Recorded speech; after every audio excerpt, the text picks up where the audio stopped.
Broadcasting live from the Wellness Wonderland, you're listening to the Wellness Wonderland Radio.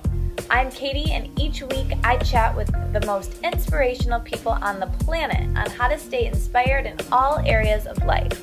As you listen, feel free to tweet at me at Katie Dalebout or use the hashtag Wellness Wonderland. I'd love to hear your aha moments. So grab your headphones and listen on the go, or cuddle up with a notebook as we dive in deep with authentic conversations right here in Wonderland.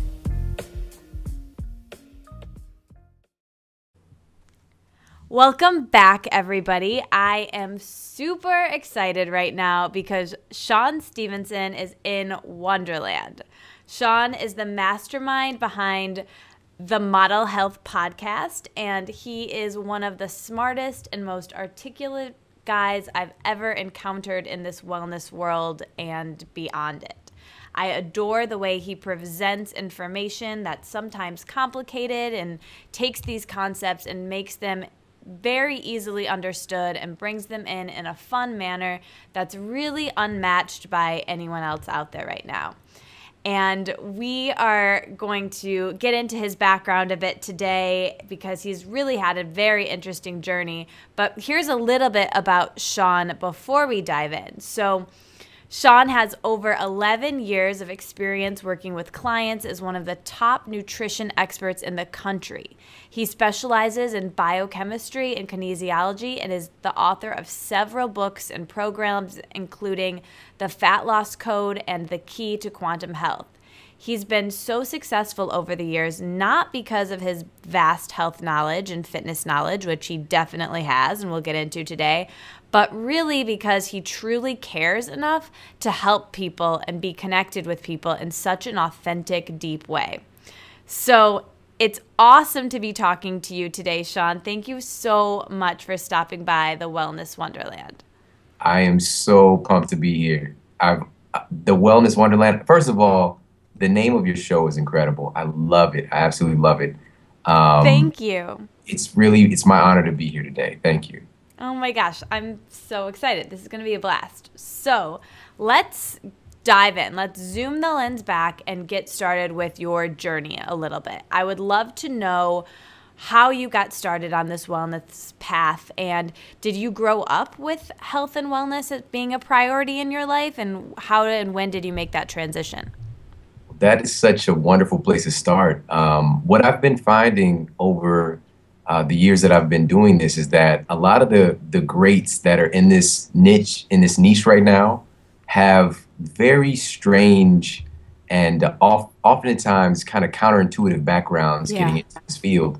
And for me, that's definitely my story. I had no intentions on getting into health, and I had really no desire to. My childhood was a vast, distinct difference from where I'm at today.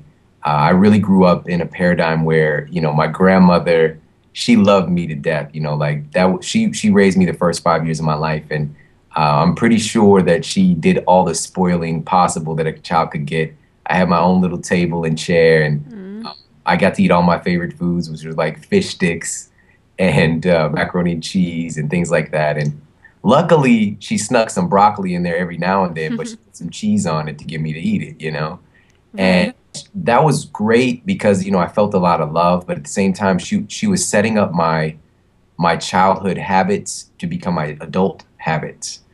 And she had no idea, I'm sure, that she was doing that, because for me, and I'm one of the top experts in the world, but I didn't eat a salad until I was 25 years old because of this, And so now it's been almost 10 years I've been eating salad, everybody.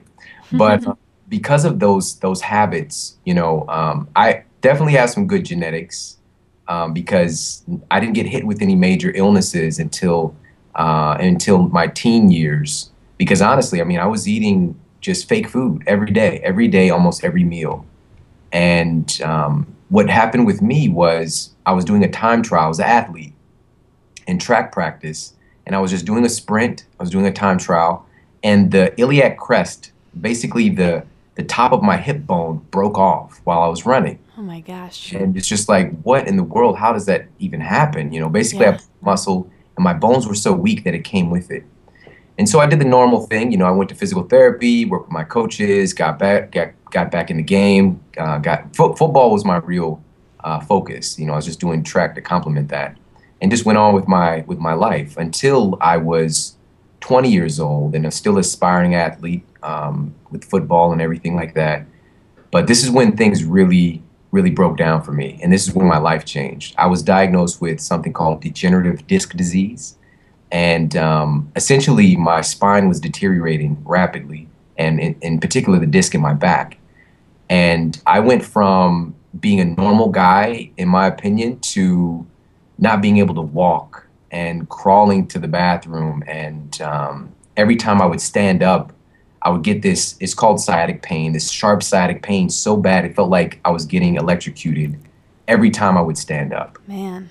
So that set me up for a lot of mental and obviously physical issues as well. But here's the real kicker, and this is what I want everybody to really walk away, if you walk away with anything today, is the outcome from this story, which is my doctor, the first doctor that I spoke with, he sat me down and he showed me my scans, and he told me that I had the spine of an 80-year-old. And when I asked him, okay, so what do we need to do to fix this? How can I get better? He looked at me like I was crazy, and he said, there's nothing you can do about this. You have the spine of an 80-year-old, son. This is just something you're going to have to live with. And my brain still, by being such an aggressive character, I was like, I didn't register what he's told me. So I was like, should I change the way I'm eating? Does this have anything to do with the way I'm exercising? What can I do? And he kind of got frustrated with me, and he, kind of scolded me and just saying, like, you're going to have to manage this. This is not something you can change. And the funny thing is, he told me that this had nothing to do with what I was eating, but then he wrote me a prescription to eat some pills, right? So that paradigm I got exposed to very quickly, and it just didn't sit right with me. So, but needless to say, a couple years went by, 2 years, 2.5 years actually, and I saw 5 total doctors, and they all gave me the same story. And luckily, I didn't have surgery because at the time, because I was so disempowered, I would have done it if just so I can get my life back. Right. But luckily, I don't know, like some divine order was guiding this thing, and I didn't do that. And here's what changed, and this is what I want people to walk away with. It wasn't until 2.5 years later that I stopped blaming everyone else, and I stopped looking for someone else to help me, and I made the decision within myself to get well. And that was the most important thing, was I actually made the decision that I'm going to get well no matter what. Come what may, I'm going to get well. And a lot of people, they never actually make that decision, or they have a slight intention, or maybe they have some wishful thinking, they wish they can get better. But usually when that's attached to, this disempowered mindset, which is, why won't somebody help me? Why can't I get better? Why? And all these disempowering questions, your brain is wired up to answer questions. And even scripturally, for some people, if they're looking at kind of biblical thinking, asking ye shall receive kind of paradigm, this is a real hard scientific fact, that your brain is wired up to answer questions. So when you ask, you receive answers as to why it is you, why can't I get well? Why won't somebody help me? And I just started to really see, but oftentimes people won't see this clearly, but the lack of love in my life, the lack of good relationships, the lack of health, how I was not taking care of my own well-being and treating my body and my relationships, at the time, even though I was hurt, I still, I was in college, I had a lot of girlfriends or whatever. So, and I hope my wife, she's okay with this. She's okay. This is back in the day. But, just really not honoring my body and honoring other people. And all that came rushing in. And when I started to ask empowering questions, like, what is it that I need to do to get well? How do I need to change? And stop blaming the other person and people outside of me, and really tuning into myself and my inner guidance system, which is the most important guidance system. And I encourage everyone to be their own guru rather than looking to someone outside of themselves. Yes. They can be helpful along the way, but it's ultimately you. You are blessed. You are born with this gift. And another, I don't know why I'm doing the scriptural thing today, but Luke 17:21. You can't say here it is. You can't say there it is. No, the kingdom of heaven is within you. Yep. If everybody would just sit and meditate on that, just really ingrain that into their body, you don't need any other scriptures. This is the only thing you need to understand. The kingdom of heaven is within you. You have everything you need within yourself, and you're very, very fortunate. And nothing that anyone says outside of yourself can write the story about you. It's only when you believe it. It's only when you take it on as your own lot in life that actually becomes your lot in life.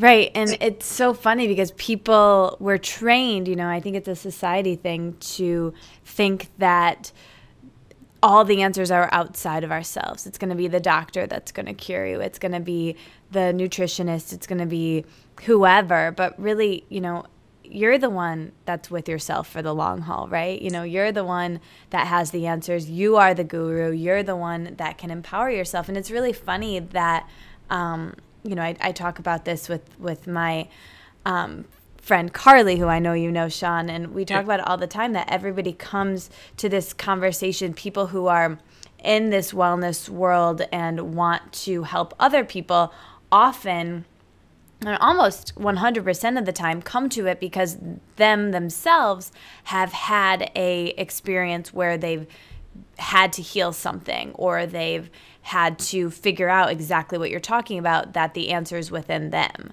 Yeah. And, it's not a book. It's not a person. It's not a doctor. The answer is within you. And that's, I think, the best message from your story. I love that. Yeah. There's a great quote that I like to share with everybody as much as I can, is that we teach what we want to learn. Yep. So Absolutely. For myself, it's a continuous process. And, these wonderful books and talks and information is out there, but it's just to get you to turn yourself on so that you can start to get out there and express yourself. And, for me, I was so passionate. Let me make the long story short, which is after I made the decision to get well, 6 weeks later, it was as if nothing had ever happened to me. There was no pain. There was complete functionality in my joints. And amazing. I felt like a new person. But the thing is, I don't know exactly when it happened because I was so busy having fun and getting well and being expressive and living my life again that I don't even know when it happened. But when I went back and got my x-rays and all that stuff, the doctor, this is the same quote that many of my patients over the years have said to me once they go and see their doctor again, is, I don't know what you're doing, but keep doing it. Right. Because he didn't have that. He couldn't rationally understand, how did this man regenerate his spine? Yeah. And the thing is, and for everybody, if anybody is dealing with an issue where they're lacking, cartilage in their knee, or, meniscus or something in their spine, whatever the case may be, this is very simple principle. Your body works on a hierarchy of needs. If you're not providing your body with the raw materials that it needs to regenerate your spine, it's going to be like robbing Peter to pay Paul kind of thing. And it won't be able to, So for me, my body was so deficient in calcium, let's say. I was getting calcium, so I thought, from processed, homogenized, pasteurized milk, but that's not the real stuff. But I was so deficient in calcium, and my body needs calcium to build your blood, to build my blood. It needs calcium for that, for your blood to clot. So your blood is kind of a little bit more important than your bones. Right? So your body's going to go ahead and leach that calcium from your spine and from your hips first, because those are the banks. And for me, I broke my hip and my spine was degenerating. Huge tails, like warning sign right there that I wasn't aware of at the time because I wasn't this person then, or I was a different version of me, should I say. And once I understood that, and I started to replenish in the form of real whole foods, in particular, vegetables.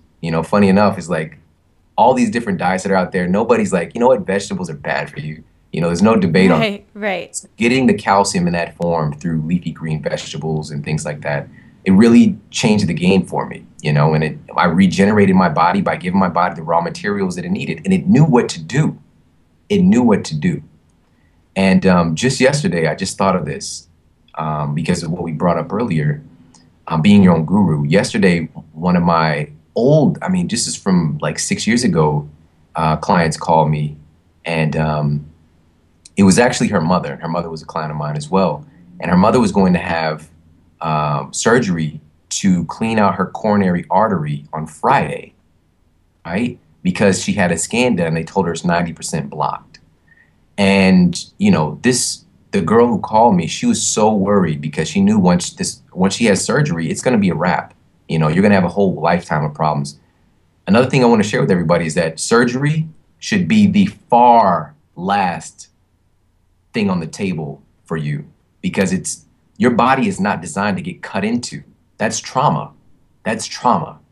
You know, in some cases, if there is a trauma that takes place beforehand and you need surgery to fix something, sure, that's great. But if you're a healthy human being, well, you might have an issue, but if you need to exhaust all the natural possibilities first before you go and have any invasive surgery. There's a deep, like, psychological, emotional trauma that takes place. It's kind of like, I don't want to use the word rape, but it's similar to that. You know, you're allowing your body to be infiltrated by something that's very abnormal. Okay, so she called me being very upset, and I took the mother through, and I examined her what she was eating, and she thought she was doing so well. Her breakfast would be things like blueberries, strawberries, dried cranberries, cantaloupe, and whole oats. Okay, so all those things to the normal lay person will sound really healthy, but that's all sugar. Everything I just listed, that's carbohydrates. And every day she's doing that for breakfast, lunch, and dinner. For dinner, she's like having some whole wheat pasta and some spaghetti sauce or something like that. But every meal, it's carb loaded. And to make this really simple for everybody, it's not the cholesterol that you eat in your diet. It's not fats that you eat in your diet. When you eat a certain amount of carbohydrates, matter of fact, let's just take it out and you eat a carbohydrate meal. The first thing that's going to happen is your body has to get that glucose out of your blood very, very fast, or it will kill you. Having all that carbohydrate in your blood is like little shards of glass, and it will start to tear up stuff. So your body in its infinite intelligence will start to fill up your liver. It's what's known as the liver glycogen.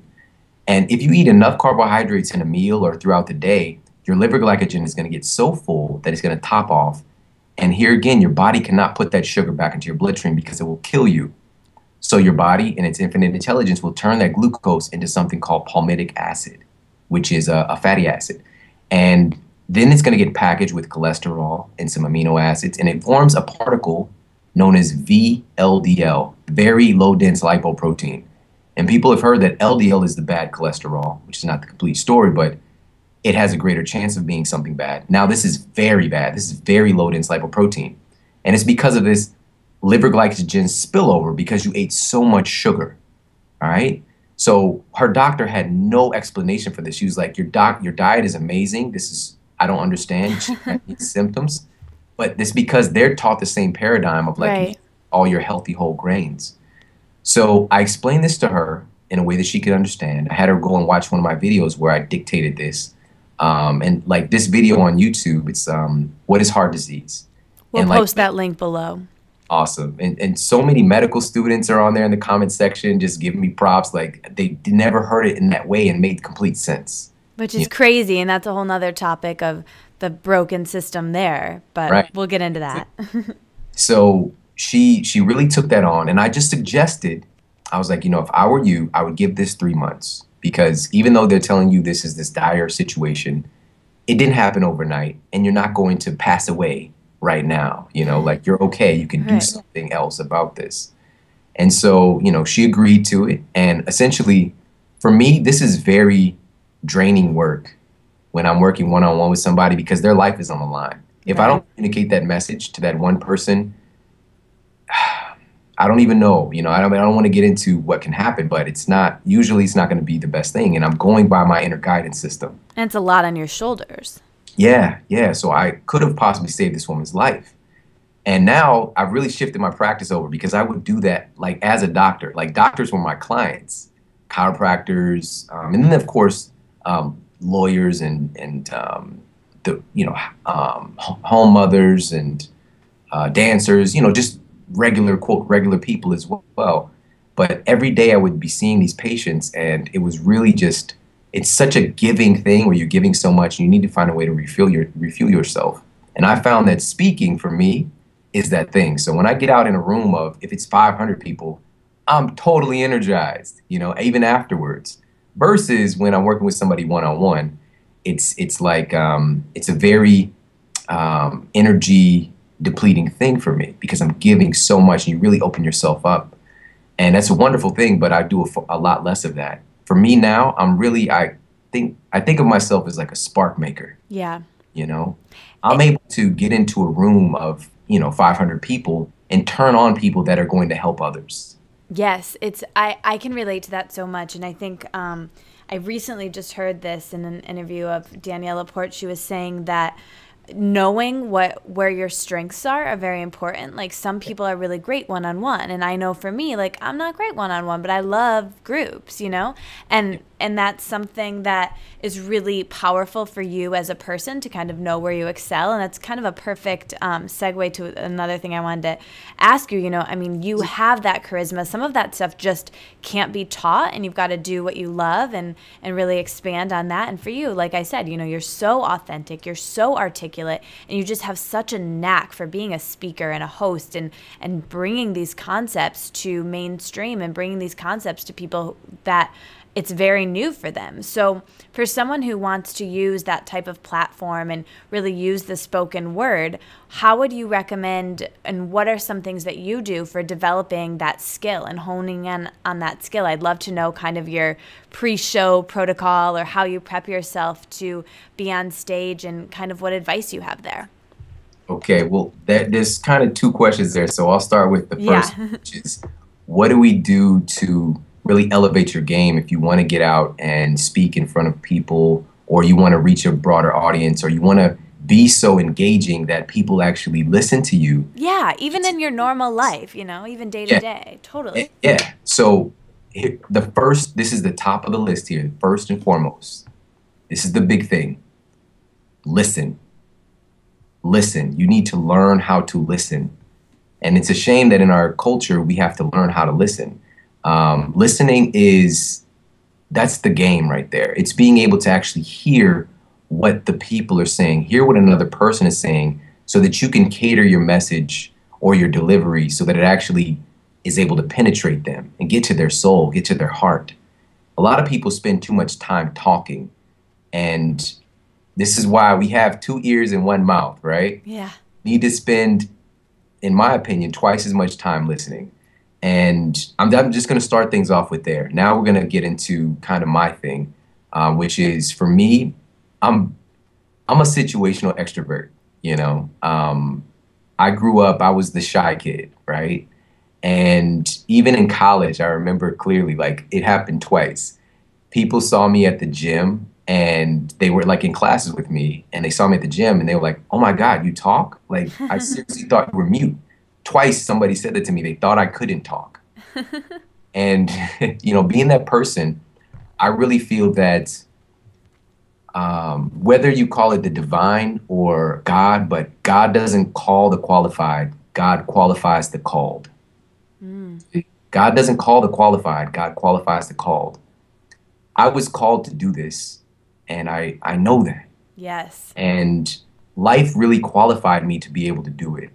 And because of me being such an introverted person and somebody who spent most of his time listening and kind of sitting in the background and paying attention, I was a really good vessel for this message to really come through, because I've really paid attention and heard so much and seen so much in my young years. The funny thing is, a lot of times when people meet me for the first time, or they come to a workshop, or they even get referred to my office and they'd never seen me before, they're like, "I thought you were older." Oh my God, because, I did this at a very young age, and it's because of the qualification process that happened. Right.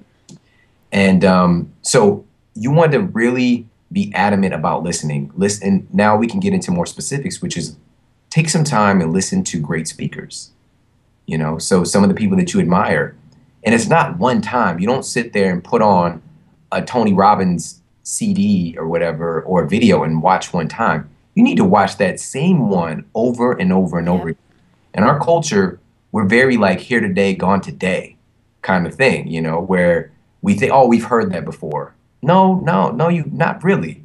If it didn't really ingrain itself into you, if it's not part of your cellular makeup at this point, then you don't really have it, you know? So I would listen to people that really, I love the way that they talked and the messages, and I would listen to the same thing over and over and over again until it became a part of it's just something subtle in my voice, you know, it's something changed.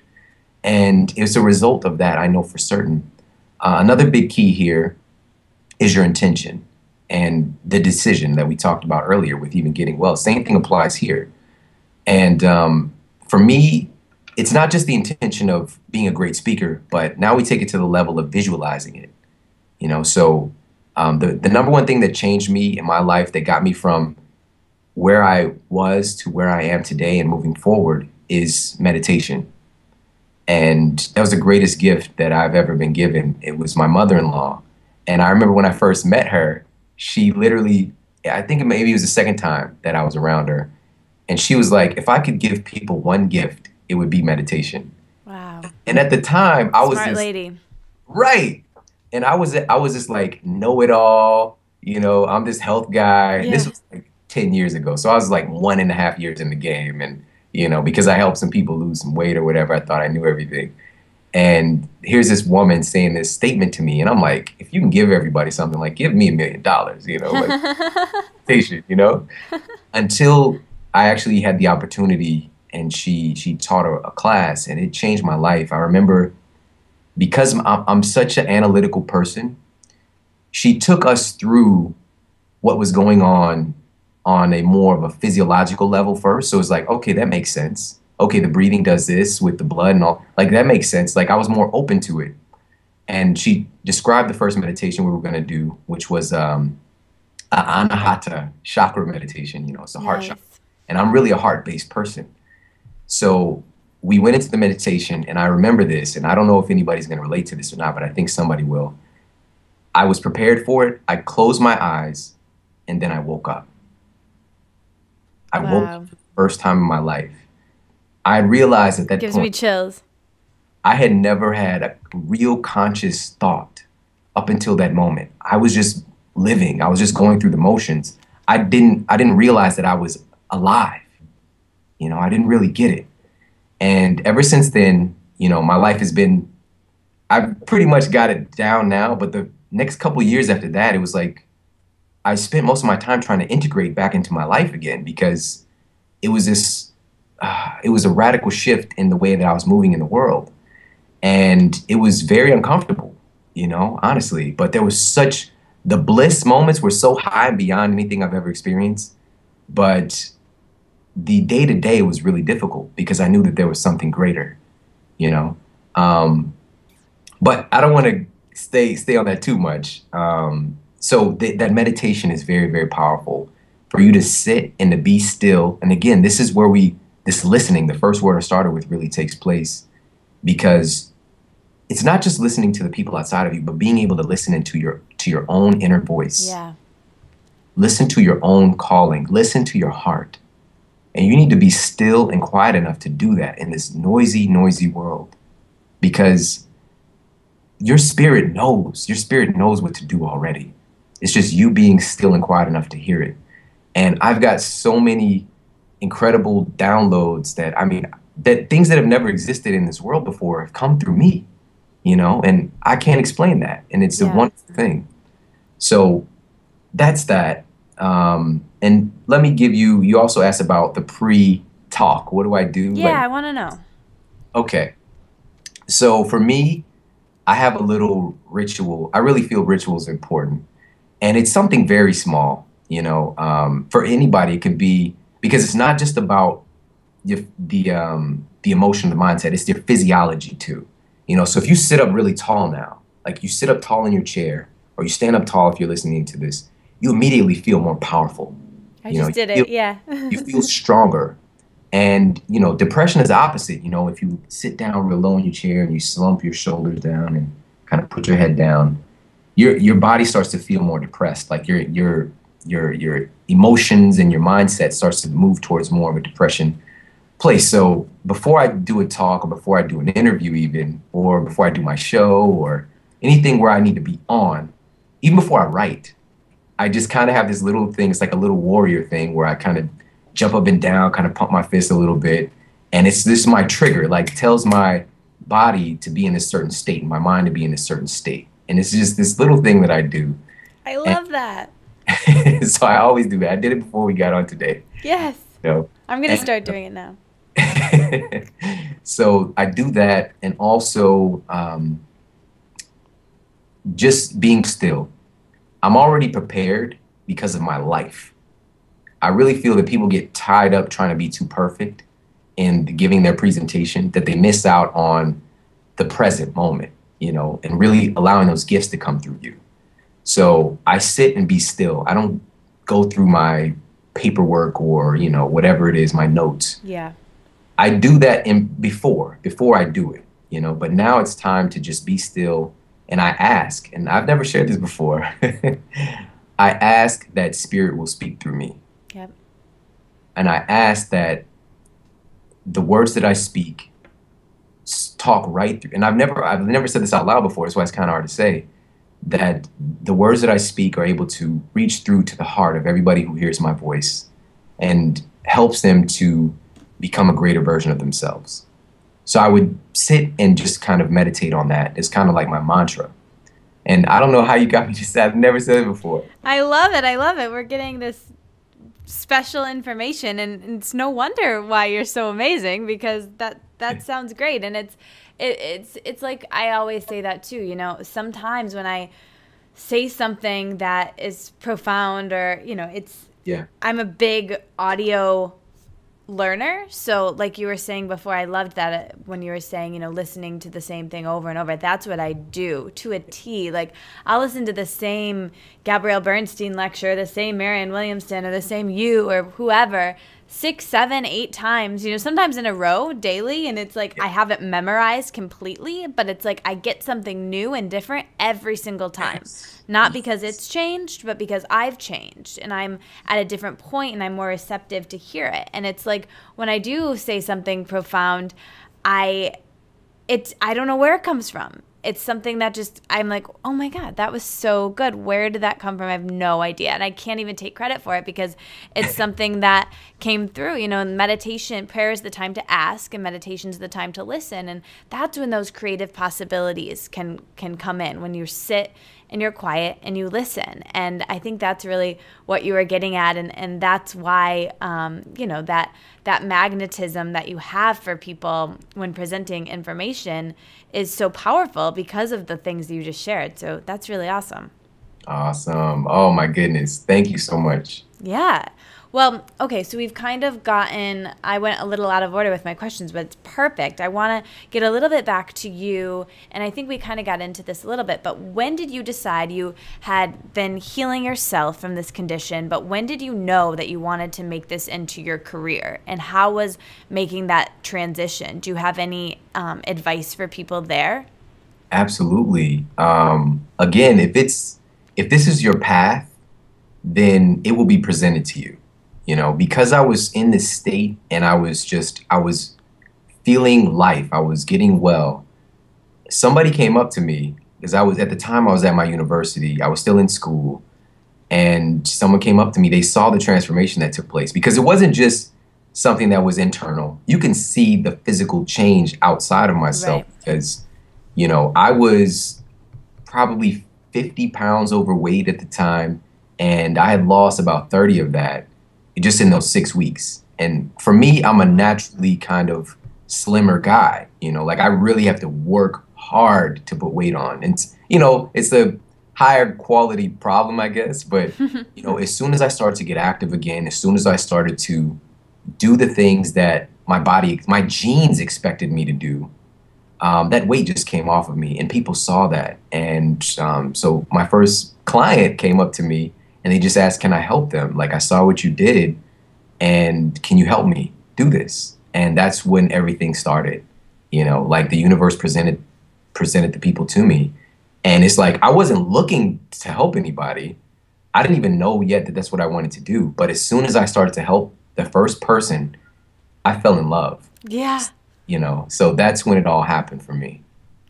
That's so funny. I can, even relate to that in my little sense of this too. It's like I used to get Facebook message after Facebook message and emails, and mostly Facebook messages from people I didn't really even know, but they would see I had done my yoga teacher training. They would see pictures and they were just like, hey, what do you do? What do you eat? What do you do to work out? What do you do for yoga? How do I get started meditating? And I would get so many questions, and I loved them, and I would really take a lot of time to get back to them. And that was why I started my blog, because it got so overwhelming at one point that I was like, I wish there was this place, this wellness wonderland I could send everyone. And I just made it. And it's like when you really have that need, like you did, of helping people because you know you can, that's when I think the best kind of things can come forward. I love that. I can relate so much. I totally agree. And, because of you stepping up and saying yes to it, that's why I'm here today. Right. Like created this container for all this awesomeness to be put into, and that's a wonderful thing. And you actually brought up something, I've never said this before either, but you were getting all those messages, and I get so many messages and wonderful emails every day. And I've had a lot of trouble getting back to people now because I put so much into it. I don't just give somebody a one sentence, yeah, right. Try drinking spring water. Yeah. I give a lot. I give so much because I don't want to leave people, with an open-ended kind of thing. Yeah. I want to close the loop, So I really appreciate that quality in you, because I do that myself and really put a lot into communication with everybody. And, we're not perfect. We can't get to everybody and to answer every question, but this is why we create entities like this, because you can reach so many more people at one time. And it's so funny how you answer questions that people oftentimes they didn't even know they had until they hear it. Yeah. So. And it's funny too, because putting yourself out there and doing this work, it's like what we were talking about at the very beginning about you teach what you need to learn. Because I know for me, like when I do the best blog posts, the ones that get the most response or whatever are the ones that I like didn't really want to write. They're the ones that like were hardest for me, that were like something I really needed. And, people say like, thank you so much. It was just what I needed. Thank you for writing that. It was like, you wrote it for me. And I was like, no, I wrote it for me. Like I needed that. Sometimes I like have to go back and even the stuff that I do, I think if putting things out there that that you have a need for, I think that can really, really help people. And I know that's what you do, Shawn, which is amazing. Yeah, absolutely. Well, I love that. So I think it was so great to get that special stuff you've never told anybody before. That's amazing. And now I want to get into some of the concepts here. So in one of your recent podcasts, you talk about neurons and mirror neurons. And I was hoping that you could talk a little bit about mirror neurons and how they can be used positively and negatively when it comes to health and wellness. Okay, I would love to. This is something I'm really fascinated with, and I've been studying for a couple of years now. I think it's been about 4 years since I really got my hands around this research.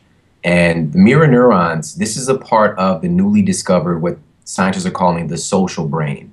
We've got these different sections of our brain, really very evolved frontal cortex that human beings have that no other animals have in the capacity that we do.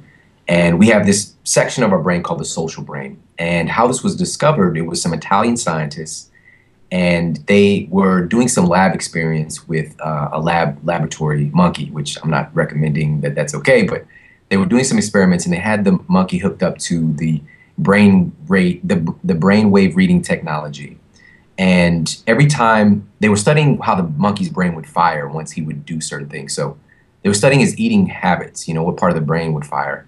And every time the monkey would grab and eat a peanut, his brain would fire in a certain place. So what they found was they weren't doing an experiment. The monkey was just sitting in his cage, but the equipment was still hooked up to the monkey. And one of the lab assistants picked up a peanut and ate it. And the monkey's brain fired as if the monkey was the one doing it.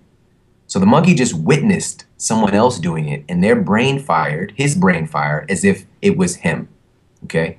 So that's how it all got discovered, that it's this observer effect. It's this, where this whole monkey see, monkey do thing came in. When you witness something, when you, and this can be visual, this can be auditory, there's a part of your brain that's firing as if you're doing it. So let's start with the negative perspective. When you're watching violent movies, when you're killing people on a video game all day, when you're watching all the gossip and all the reality shows with all this ridiculous behavior and not really painting human beings in a good light, but it's this entertainment for the sake of like this guilty pleasure kind of stuff.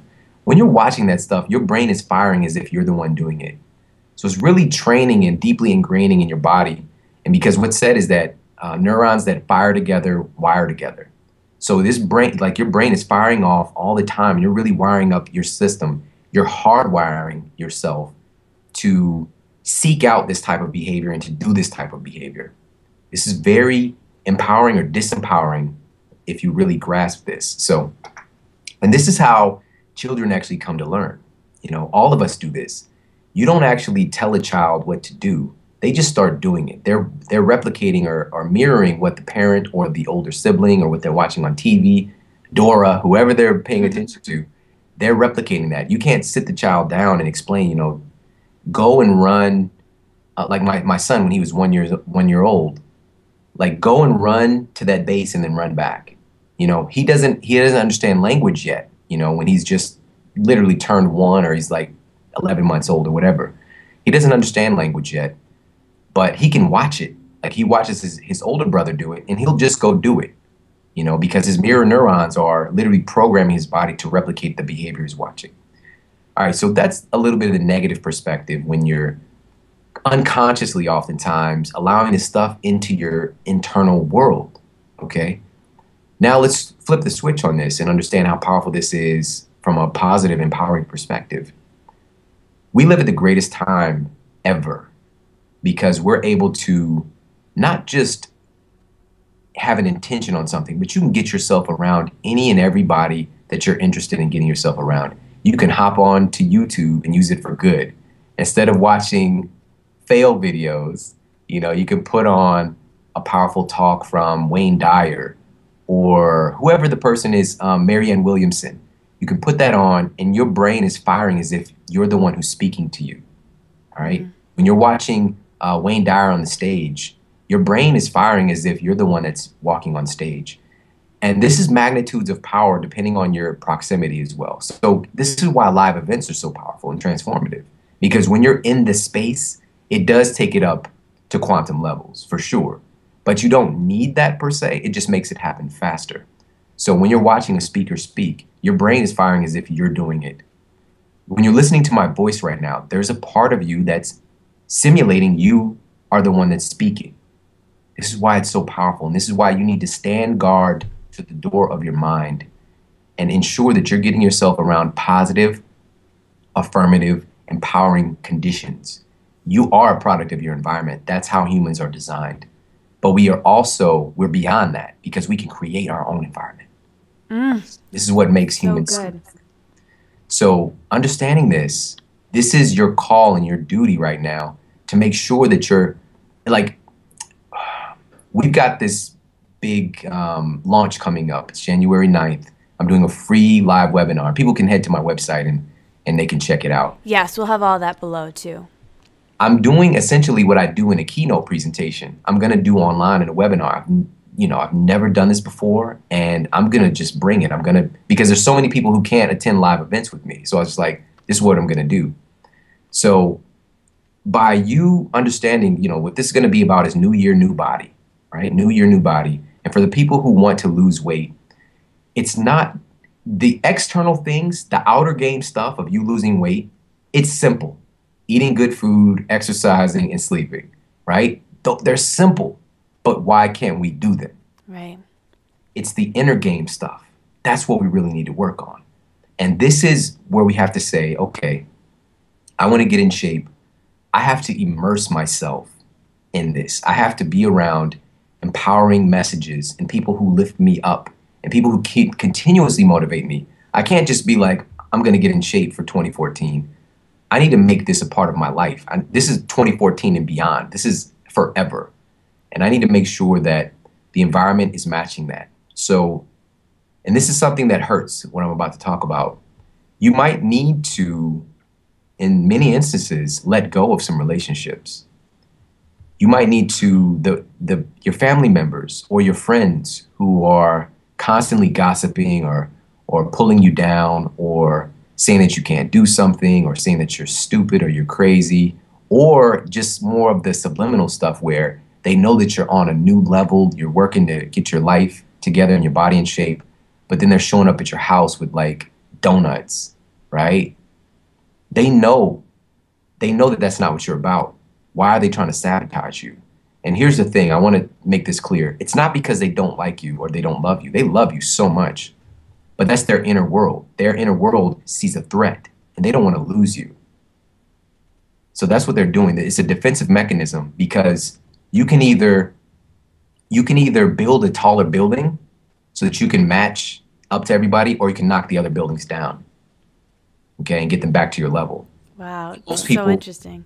Most people will take that second approach because it's a lot of work to build yourself up, you know. But knocking someone down, that's real easy. And there's a lot of internet gangsters out there who specialize in that, you know. Right. And but again, you got to put that in its proper perspective and understand they just want love too, you know. So I don't want it to, you know, where we're saying these are bad people, but just understand it's your life and you have to take responsibility for it. So you have to have the audacity to say no. You have to have the audacity to turn that off and to say, I'm not going to participate in this. I love you, but I'm going to love you from over here. If you're not going to be more encouraging and affirmative in my life, I can't do this. You know, I'm done. Yeah. And then this is the thing. The universe abhors a vacuum, or better yet, there's a Bruce Lee quote. I don't remember it exactly, but essentially he says to make yourself devout so that you can gain totality. So to completely empty yourself so that you can be filled. When you make room, when you remove that from your life, you allow space for that good stuff to come in. Right now, if you're struggling with where you are, it's probably because your cup is too damn full. You really feel that you've got it all, you know it all, you know, you've got so much going on in your life, you're so busy, there's so much going on, la, la, la, la, la, I can't because of this, because of that, all these buts. And another Tony Robbins quote comes up for me is like, if you've got a lot of butts, it's probably because you have a big one. Yeah. You know, and I don't think it's the best quote, but in some instances, this can be the case. You know, it's just so many excuses. And honestly, though, let me take a step back. There's nothing wrong with having a big butt. All right. So back to this understanding. When you're so full of all these ideas and misconceptions, you're not making room for that new revelation to come in. Or because you're so full of these people who are battling against you and who are pulling you to that old paradigm, you're not making room for that new special person to come into your life, or that new coach, or that new friend, or that new support system, because you're too full. And people are afraid, like it's a deep human need that we're afraid to lose something. We're more afraid of losing something than to gain something. And you've got to understand that basic human wiring, because that fear is not real. Okay? When you lose something, you really are gaining the world. You know, it's finding the message in it, because every single person in your life, they're there for a purpose. And oftentimes it's to teach us something. And if you're not getting the message, you're just going to keep getting hit with this over and over and over again. And I hope that makes sense. So it does. And I'm just thinking the whole time, I'm listening intently, but also thinking to myself, wow, I'm so glad I'm recording this, because I can't wait to re-listen to this and re-listen to this and re-listen to it like we were talking about before, because it's so inspiring. It's just so good. So thank you. Welcome. You're welcome. Awesome. Gosh, that's so good. I'm like super inspired. And like I said, I can't wait to hear it again. But I'd love to transition a little bit and get into the food and nutrition conversation for people, because I know people want your insights there. So I would love if you could start us off this is kind of like a two-parted question. So on the vein of nutrition, if you could give us a couple, maybe 2, 3 tips for people getting started on this path, people getting started making sustainable changes in their lives. And then also a couple tips for people, I mean, just to be really honest, like a lot of people who listen to this podcast are in this kind of world. You know, they are young people, they look like me, right? You know, they're young girls who are interested in wellness and want to kind of take their health and wellness to the next level. What kind of principles could they take away from this? Okay, those are awesome questions. So for people just getting started, I'm going to share what I put in place for my clients. All right. So amazing. The first premise, and I do this in a real ninja way, so they don't even know they're doing it. First premise is removing fake food. All right. Removing inflammatory food. And for me, what I'll do is usually like 9 times out of 10, I'll pull out all grains out of somebody's diet just for the first 30 days and just running it as an experiment. So getting rid of the bread, the pasta, all the flours and things like that. And this is because this is very important for people to walk away with as well, is that it's not just about this whole gluten thing. That's a new thing. And it's kind of funny because it's been going on for a long time, but people had all these problems, but they didn't know why. So now gluten has become like this huge, devil, right? But the thing was, it's been there the whole time and people have been suffering with it, but it's because public awareness has happened. I'm telling everybody right now, this is what's coming next. It's not just gluten-free. It's these compounds that are found in these grain products in the first place, these anti-nutrients. So in wheat, there's gliadin, all right? And this is the important thing. It's not the gluten. The gluten, it's not just the gluten.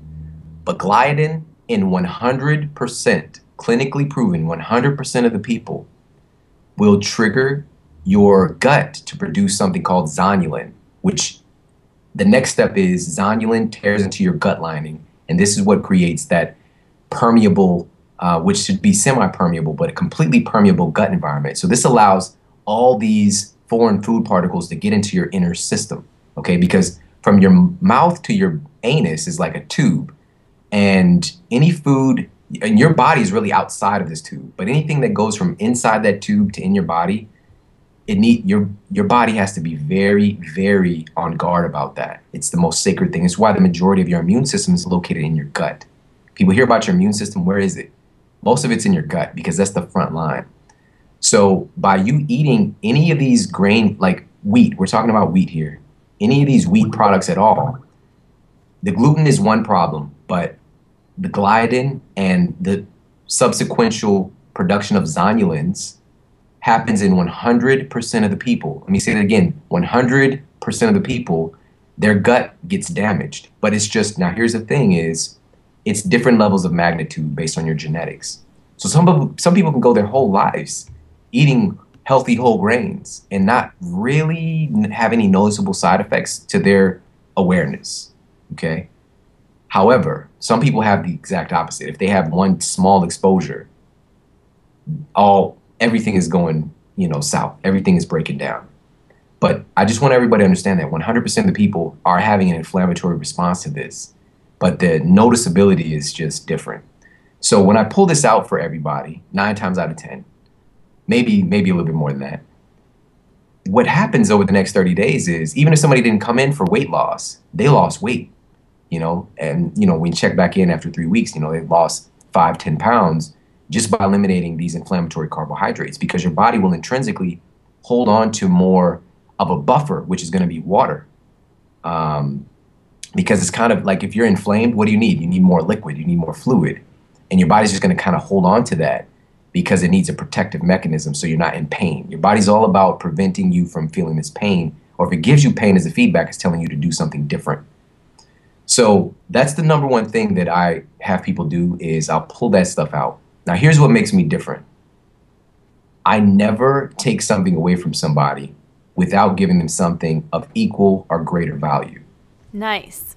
All right. So I introduce people to things, to flavor sensations, to joy, to enjoying their food in ways that they can kind of forget about what they were doing because they're enjoying what they're doing now. Right. So many times, this is why I don't do this as much anymore. With my clients, I'll put together, like, we'll have a little cooking class, you know, like I'll bring them over to my place or to my mother-in-law's place, who I mentioned earlier, and we'll get together and we'll make some food and we'll have a good time. So it's also associating all those positive feelings with it, you know, like when they're making foods, like, you know, hanging out with me and my family. And it's because a lot of my clients end up being a part of my extended family as well. So it's giving those new neural associations, right, with food, with these different foods for some people, but having a really positive experience, you know. So that's another thing is when you're wanting to change your eating habits, if you can, you know, make it a fun experience. You know, put your favorite music on, have friends over, you know, make it a positive experience that helps to make this more deeply ingrained and not some surface thing. Like, oh, I'm going to go and try this and I know I'm going to hate it. You know, you're already setting yourself up for failure. So that's the first thing I do is I pull out and eliminate grains, and I encourage people to do that. Just give it a shot for 30 days and just check in with yourself and see how you feel, how you look, and how you're operating on a day-to-day basis. I can almost guarantee you that you're going to feel a billion times better, and you're going to look better, and you're going to be like, I know now that I had a problem with this stuff, you know? So that's number one. Number two is you have to find better upgrades. You know, you have to find things to replace what you were doing that you really enjoy. That's the second thing. And one more third thing for people getting started, and I said this earlier, which is to eliminate fake food. So I'm a big advocate, and I, you know, talked with Sean Croxton several times, and we hung out recently in San Diego, but he has the Underground Wellness radio show. Yeah. And his big thing is JERF, just eat real food, right? I love that, yeah. And for me, you know, I've been talking about this for 10 years, you know, of eat real food. But we have this hierarchy of what we think that is, right? Bread is not real food. Can you tell, when you see a piece of bread, can you tell where it came from? Like, can you actually look at it and see, like, if you were from another planet or you're from an indigenous hunter-gatherer tribe and you see a piece of bread, can you actually tell where it came from? It doesn't look like the wheat. No, and you have to say the thing you said in your conversation with Carly. It's like my favorite line when you're like, Brad, you're going to need a license to get that stuff in the future. Something was like my favorite line ever. I guarantee you, within the next 10 to 20 years, we're going to look back on this moment in human history and our health, and we're going to realize that eating this genetically modified dwarf wheat and all these bread products was one of the biggest tragedies in human history. And seriously, it's going to be like, you know, smoking. Yeah, it's going to be like smoking, or it's going to be like, you know, you need a prescription to get this stuff, or you're going to, you know, you're going to be like peddling out there in the corner. Hey, you got that bagel? And, you know, you're going to live in that paradigm where this stuff is like, it's not funny, but I'm laughing. Yeah, I mean, because we got to laugh at this stuff too. We got to keep it. And I found also that's another tool too, is that instead of making stuff so serious for people too, sometimes that's valuable, but oftentimes it's just like tapping into our inner humor and our ability to look at things and be like, you know what, that is stupid. I can't believe I was doing that, you know? Sure. Versus, you know, like, you are stupid. I can't believe you're doing this, you know? It's a different tonality and a different way we take things in. So, yeah. So those are 3 things to get people started. So things that you can actually recognize where they come from. For the next 30 days, just eat real food you can recognize. You could do some amazing things with those foods. Create amazing dishes. And I don't play around. Like, my food has to taste good. I'm all about stuff tasting good, you know? So you could take those real foods and make some incredible dishes. There's some bunch of amazing, you know, recipe books out there now. It's like, it's the best time ever to be alive, you know, the stuff we have access to. So I guess we can move on to the next level stuff for people. Yeah. This is what I really like talking about. I love talking about this stuff.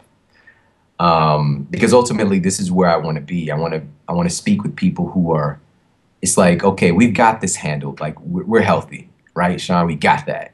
We're exercising. We got that. We're sleeping good. We got it. How can we be superhuman? Yeah. So for me, the conversation starts with real longevity. real anti-aging. And honestly, I don't get out and talk about this anymore because I don't feel that I don't feel that it's my proper place, and I don't feel that I'm qualified because I am only, I'm going to be 35. I'm not old, you know.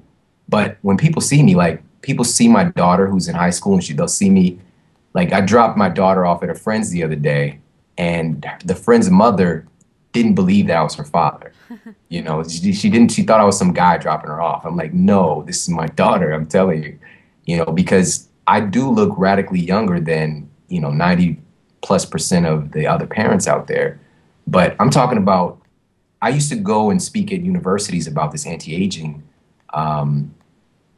information and technology.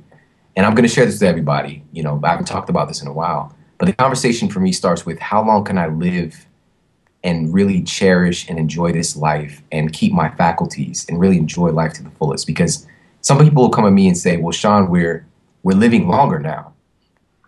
No, in reality, we're dying longer. We're keeping people alive, but the quality of life sucks, and I don't want to be that person. So Elizabeth Blackburn, I believe it was in 2008, won the Nobel Prize for her discovery of the telomeres, right? So I like to give the analogy, and I learned this from Truth Calkins. The analogy of on your shoestrings, there are these end caps, those little plastic end caps, and those are like the telomeres, okay? And the shoestring is like your DNA.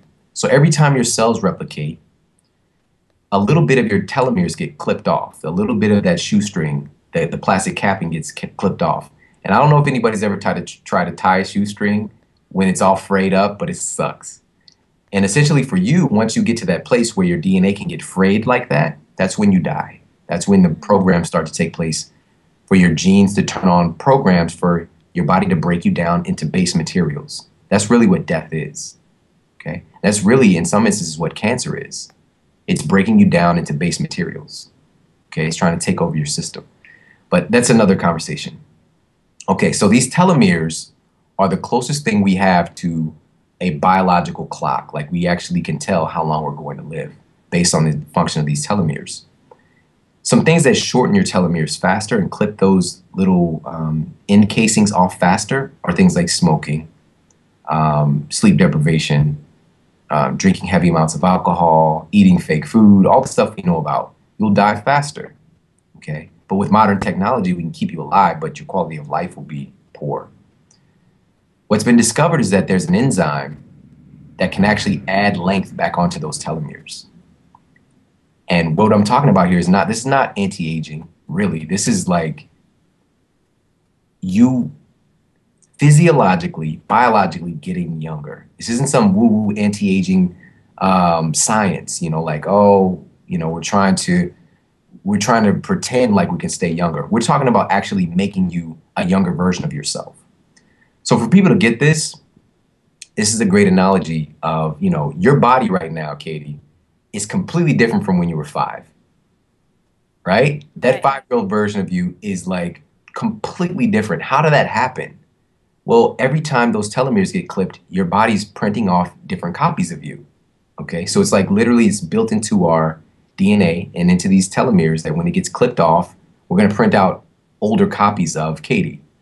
So adding length back in there, your body's going to start, in theory, and in what's been proven actually now, is that it's going to start printing off younger copies of you. All right? So this isn't like I'm taking antioxidants to protect my skin. This is I'm printing off younger copies of me. So powerful. Crazy stuff. Super cool. Okay. So with all that said, here's what they found. Telomerase is found in the greatest instance in a Chinese medicinal herb called astragalus. Okay? So they're taking extracts of astragalus, the telomerase, and creating these like super supplements. And right now, these are like thousands of dollars. Like if you're trying to get a bottle of this stuff, it's like $2,000. It's ridiculous. Damn. And I don't recommend anybody does this. Yeah. But I know scientists and experts out there who are taking this stuff and then they're getting their telomeres checked and they're adding length back onto their telomeres, which is fascinating. So eventually, that science is going to be more available to the public. Cool. But right now, I mean, I can't in all honesty say that just taking astragalus is going to do any of this for you because it's such a small amount that's in there. But the Chinese herbalists, the ancient Chinese herbalists understood this anti-aging medicine to a great degree. And I really feel that the magic is in the combination of these things. So making these tonics, you know, things like the reishi mushroom, astragalus, goji berries, which goji berries have this sesquiterpene oils, these compounds that trigger your body to produce more human growth hormone. And that in and of itself, that's the anti-aging, not anti-aging, it's the youth hormone. Let me put it like that. So this is what changes when we're like a kid with all energy and then things start to go down is we have a far less amount of production of human growth hormone. So combining all these things together, and I don't know the exact formulas, you know, I don't know, but you got to play with this stuff and to find out which tonics really do it for you, you know, because if you're living in a way that you're eating real food and then you're combining that with the wonderful medicines, the plant medicines that we have access to, you can live an extremely vigorous, vital, healthy, beautiful life, you know? So I'm just going to say next level, look into astragalus, look into goji berries, but find out how to use them. You don't just snack on them. That's not what they were intended for. There's kind of, you need to make them into teas, you know, and they're cool as a snack, but that's not where the real magic is. Yeah. All right. And reishi mushroom is another one, very documented to be like one of the kind of immortal things, like the food of immortality or herb of immortality. Reishi, and I'm just going to leave it at that. Look into those three things. If you're looking to go to the next level, Tonics are where it's at. Yes. And I'm going to give one more small tip here. Yeah. Next level is optimizing your sleep. Right? This is something that in our world today, we're trying to evolve past it, but it's going to take, you know, thousands of years for us to evolve to require less sleep. That's a big part of our longevity is a good night's sleep. And every now and then it's okay, but it's what you do consistently. Because, and this is why, is that when you're sleeping, this is when your body is in a very high, what's known as a high anabolic state. Your body's in a very strong anabolic state when you're sleeping. Anabolism means the building up of you. If you're awake, it's catabolic, period, unless you're in a deep state of meditation. That's anabolic as well. So deep meditation and sleep. This is when your body's producing all of these anti-aging, quote, anti-aging hormones. So if you're skipping on the sleep and trying to exercise more to look good or trying to, you're up and, running around, you're doing another yoga class, that's not where it's at. You've got to make sure that you're getting your sleep, your ideal sleep. And for everybody, it's going to be different. But generally, humans, it's 7 to 9 hours of sleep. And I got by on like 4 or 5 hours of sleep, especially when I was eating just 100% raw food for a couple of years. And I felt awesome, but I hit a wall. And it's just because, when your body's not digesting food, it can put more energy into rejuvenating you. But there was just something missing. It was something off about my reality then. When I started to really pay attention and honor my sleep, I got my room blacked out like it's a cave in there.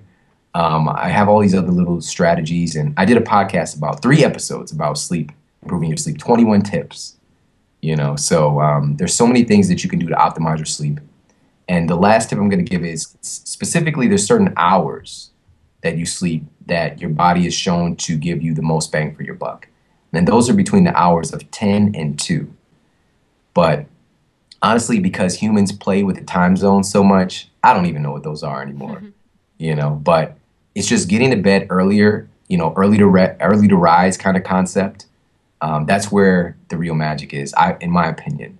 But, some people, they're just wired up differently and they're like, I'm a night person. That's conditioned. It's a conditioned thing. But if you're on fire and it's a time in your life where you're so motivated that, you're staying up working on your vision and your dreams, go for it. Have at it. But just understand in the long run, if we're looking at next level, being here for, 120 plus years, but still being able to get busy with your wife or your girlfriend when you're 100, you know, wife, girlfriend, or boyfriend or husband. All right. So whatever it is for you, then we need to pay attention to the sleep thing. Okay. Yeah. So.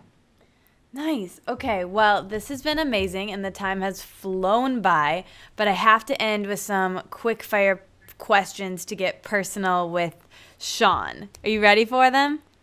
I'm ready. Bring it on. Okay. So just say like the first couple things that come to your mind. So, favorite color? Blue. Favorite health product? Vitamix. And this is like my favorite question to ask people because it really gives like a glimpse into your life. So could you walk us through your morning routine, maybe the first 3 things you do when you wake up and any specifics on why that's important for how the rest of your day goes? Okay. All right. The first thing I do upon rising is I drink water. That's the first thing I do. I head right to the kitchen and drink about, 24 to a liter of water. And I'll usually have something fun in there. Maybe I'll split it in half. And the first half will have like, what did I do today? Camu berry, which is a very strong, the highest source of vitamin C of any known food. A little bit of lemon, go in there, and some MSM, which is methylsulfonomethane. And I'll drink that down, and then I'll follow it with another, say that was 20 ounces of water, I'll follow it with another 20 ounces. Like I really get hydrated in the morning. And if you really hydrate yourself in the morning, that leads to a nice bowel movement. So I'll drink water, then I'll go to the bathroom. It's like I've trained my body to do that. Yeah. And to start your day clean and pure like that on the inside is awesome. So that's the second thing I do. I go to the bathroom using my squatty potty. I don't know if people know about the squatty potty, but it puts you in a better, proper pooping position. It's a little thing that goes next to your toilet. It's really cute. So we'll put the link for those below too. Okay. So I drink water, use the bathroom, and then the next thing I do is meditation. So then I go and I sit quietly, and sometimes I'll play some music. Well, most of the time now, I'll play some kind of background, very, very soft music, and I'll meditate now it's really because I spent so much time. I used to meditate at least 32 minutes every morning for a couple of years, which I can't believe, looking back on it, I did that. It was amazing. But it really trained me. So now it's like if I close my eyes for 1 minute, I'm deep in it. So because I've got a small kid now, like the time thing is way different. So 10 minutes is amazing. And so I'll do 10 to 20 minutes of meditation. And that's how I start my day. And then after that, I'll do some mobility work. It's wintertime now, but during the spring, summer, I'll get out and walk for 20 minutes, listen to a podcast. But now I'll do a little bit of rebounding and do some mobility work. And that's how I start my day. Nice. That sounds lovely. So now taking into the rest of the day. So what is kind of your food routine? Some non-negotiables, some foods you have every single day. Do you tend to eat 3 meals a day? Do you tend to have one larger meal? What's working for you right now? Wow, that's such a great question. I'm somebody who I work with rhythms and I work with the seasons. And the wintertime now, I really feel this is a time where, for me, is a time that I can gain some weight. And because, again, like I said, I'm a naturally thinner guy, but in my field, I do feel a lot stronger, more solid when I have a little bit more muscle on my frame. So now I'm working to put on some more muscle again. And also in my field, being appealing physically to women and men is important, So, guys are like, yeah, he can do that being healthy. I want to do that, So right now, since I'm not out running around as much, I'm really trying to put weight on. So my morning ritual is a little bit different and I'm eating a little bit more. So right now in the morning, first thing I do, and I do this regardless pretty much every day, is I'll make some kind of a tea. The last couple of days, it's either been rooibos or yerba mate or Japanese green tea as a base. And then I'll get a nice hot tea going and I'll put in my Vitamix some coconut oil, some MCT oil, which is concentrate of caprylic acid from coconut oil, some powerful stuff. And then I'll put in some chaga mushroom, will go in there. And then I'll pour the hot tea on top of that. Sometimes I'll put a couple of drops of English toffee stevia in there. So good. And, yeah, and then just blend it up, and I've got like a nice mocha, and I'll have that. And then maybe an hour later, I'll actually have something a little bit more solid. Some days it'll be, like an omelet with a bunch of veggies and mushrooms. And I like to eat fermented foods whenever I have any type of animal foods like that. So I'll eat some sauerkraut or some kimchi, and then maybe have some other vegetables with that, or maybe some avocado or some kelp. Or today, and this has been part of I only do this when I'm trying to gain weight. So if you're interested in gaining weight, then do this. If not, you might not want to do this because it puts size on you really quickly. I'll do raw eggs in the Vitamix. I know it sounds gross, but it just tastes like eggnog. It's really, really good. Raw eggs, chia seeds, soaked chia seeds to give it some of those nice fibers I like. I'll put my protein powder in there and a little bit of the MCT oil, and I'll blend that up. And yeah, that's really working well to put some weight on me. So it's kind of like that Rocky paradigm, where I'm drinking but then you're also getting so many wonderful nutrients in those eggs, the vitamin D and all the amino acids that are going to come in that raw form. And it tastes really good, but that's what I'm doing right now to gain weight. I don't normally do that, but that's been a part of my regimen. And then for lunch, I'll usually have some kind of a salad with just loaded with veggies and things like pumpkin seeds and maybe a little bit of chicken, olives. I'm really about fats, so I really love olives and avocados and olive oil. And then maybe, because again I'm trying to gain weight, I'll have some raw nuts that are soaked and sprouted. So I really like Living Intentions nuts. They're so expensive though. We have a dehydrator, we can make them ourselves, but they're convenient. So I'll have a pack of that. That'll give me another 400 plus calories of real food. Garlic and rosemary is the one I'm into right now. And then for dinner, I don't know if I should be going as far with this, but no, it's great. I'm super interested. So for dinner, let's see, what did we do last night? And for dinner, it's always something different. We really like the crock pot, so like having some kind of a stew, or like enchiladas or something like that. But again, we're not having tortillas and all that. We're using lettuce leaves as our little taco shells and things like that. And yeah, so that's pretty much how it goes for me on a daily basis. Yum. You're making me hungry. So now I'd love if you could walk us through kind of your evening rituals. What are your favorite ways to relax and wind down to really promote that great night of sleep? Okay. You mentioned a couple of those already, so. Yeah.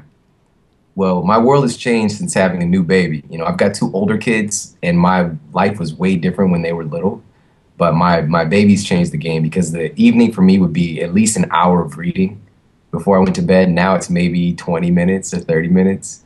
And this is kind of strange, but if you listen to the podcast on the sleep, you'll understand this. But I've been getting in the habit of wearing these orange tinted shades at night, because it blocks out the kind of daytime spectrum of light that is going to trigger your body to secrete more stress hormones, more daytime hormones.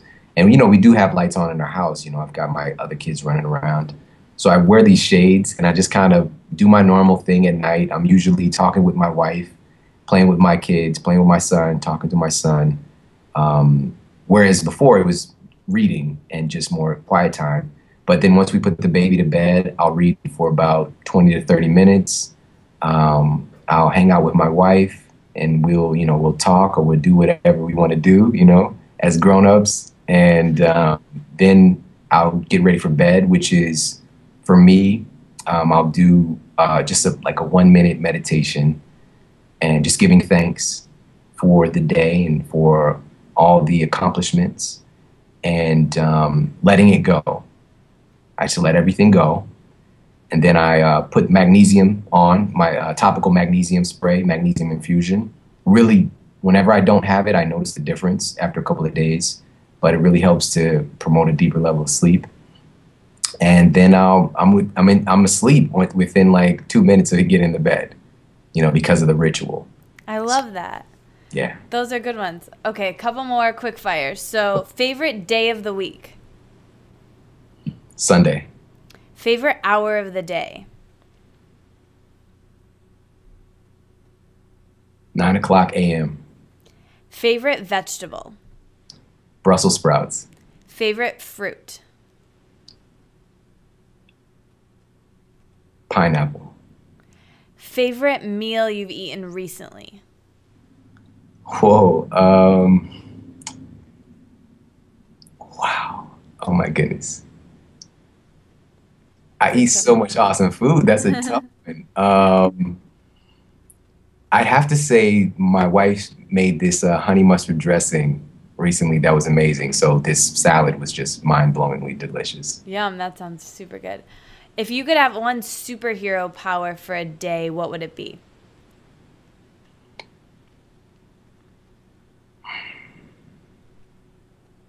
Time travel. Nice. What's your favorite book? My favorite book, Power versus Force by Dr. Dawkins. Nice. I'm sorry, Hawkins. Nice. So, where would you like to see health and nutrition in, say, 10 years?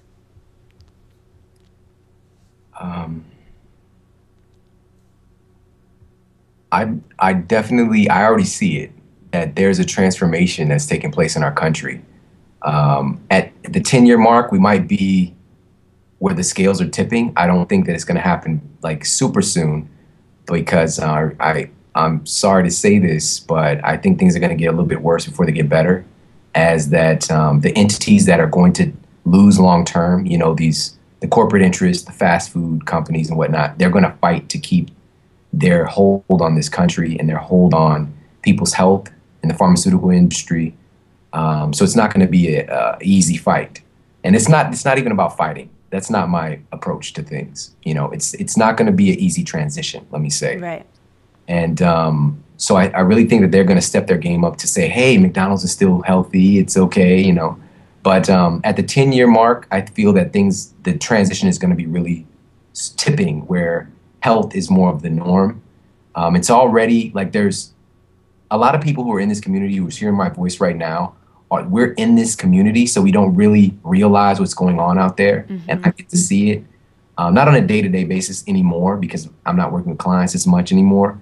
But when I get in that environment and I see how people are suffering, the level of suffering is at an all-time high. But because we're in this world of just such vast health and amazing and just feeling good and life and love, we can, in a sense, forget that there's all this suffering going on.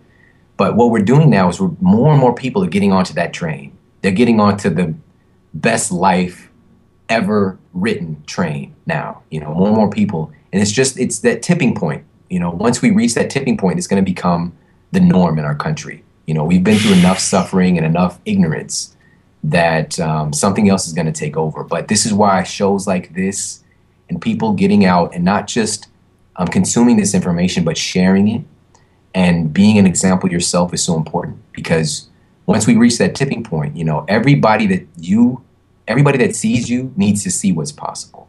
Yeah. Everybody that sees you needs to see the kingdom of heaven, and see what's possible within them. And that's what I really feel is taking place right now. And in about 10 years is where it's going to hit that tipping point to where health is going to be the norm.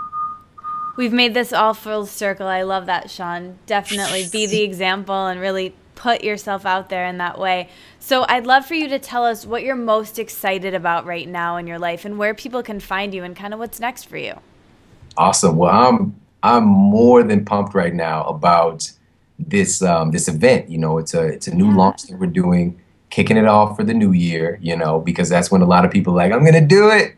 But this is New Year, New Body 2014, and we're doing a free webinar on January 9th. But the thing is, it's going to get not sold out because it's free, but it's going to get filled. So if people want to get on board, definitely head over to the link that you're providing and get signed up for that. I'm doing a keynote presentation that I would normally do if somebody like flies me out to, It's amazing. California, and I'm just going to do it online and share these insights with people, and we're going to have an awesome time. And what I'm going to do is help people to set themselves up for, it's not just New Year, New Body 2014, it's 2014 and beyond. Yes. So excited about this. And that's number one thing on my mind right now. I'm working every day and I'm giving out free content and connecting with great people like you, and really just creating a powerful team to help make a difference on the planet. And that's what I'm really excited about right now. Right on. I'm super excited too, and I'm so excited to connect with you. And thank you everyone for listening. I just have one final question to leave everyone with, and I really want to know what you think. So as you know, the name of my blog and this podcast is The Wellness Wonderland. When I offer that term to you, living in a wellness wonderland, what does that mean to you? Living in a wellness wonderland means living in, like for me, I think of, I really think of euphoria, nirvana, kind of the Garden of Eden consciousness, where there's life around you, there's abundant life, but there's also our structure. You know, it's not like living out in the field somewhere. It's having the advancements that we have today, but having it with respect and balance, and respect for life, and respect for the land, respect for the creatures that live in it, as well as ourselves. The Wellness Wonderland is somewhere that, you know, obviously the nutrition is abundant, but at the same time, love is abundant. And yeah, that's what I see. That's what I see. Amazing. Thank you so much, Shawn. That was an amazing answer and so inspiring, this entire conversation. I can't wait to listen to it myself. Thank you so much to everyone for listening as well. Yeah, thank you so much for having me on. And everybody can find me at the ShawnStevensonModel.com, and also on Facebook at facebook.com/Shawn Model. Amazing. Connect with him. He is amazing. He has such a wealth of information in his podcast and his site and everything he does. So all those links will be below, and we will all stay in touch with Shawn because he's amazing, clearly. So thank you, everybody. Thank you, Shawn, and have an amazing new year. Thanks for listening. You made it all the way to the end. I'll be back next week, but until then, let's stay inspired and keep this conversation going. So tweet at me at Katie Dalebout and our guest with your aha moments from this conversation. And like the Wellness Wonderland on Facebook, so we can all hang out there and discuss how inspired we are and how we'll apply it in our daily lives. And never miss another episode or post from me by signing up for email updates on thewellnesswonderland.com. See you back in Wonderland.